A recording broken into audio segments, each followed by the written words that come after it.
En Béarn, un mur qui fâche. Ce matin, le maire socialiste de Pau et celui de Billère ont été chahutés alors qu'ils inauguraient une fresque murale en mémoire des étrangers expulsés. Régis Cotias, Gaël Leblanc.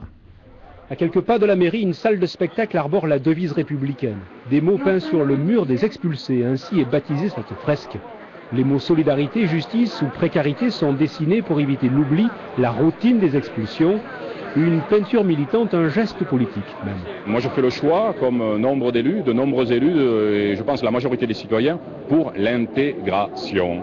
Et donc la régularisation de ces familles qui sont déjà intégrées, les enfants parlent français, les enfants sont souvent nés en France.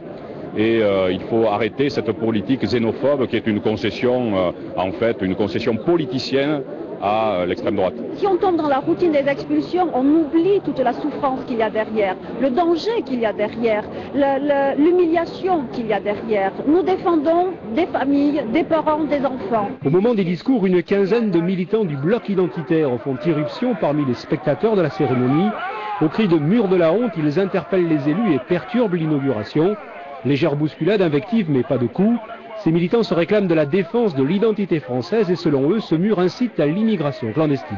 Ce qui nous gêne, c'est qu'effectivement, c'est de voir des élus de la République, donc des gens qui ont été élus par le peuple démocratiquement pour défendre les valeurs de la République, bafouer officiellement nos lois en soutenant ou en encourageant l'immigration clandestine. En dépit de cet incident, la cérémonie se poursuit. Aucune intervention des policiers.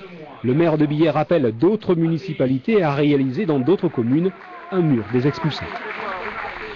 Pas de répit social ce week-end pour les ex et les ex-salariés de Continental, Célanaise, Ford et Mollins.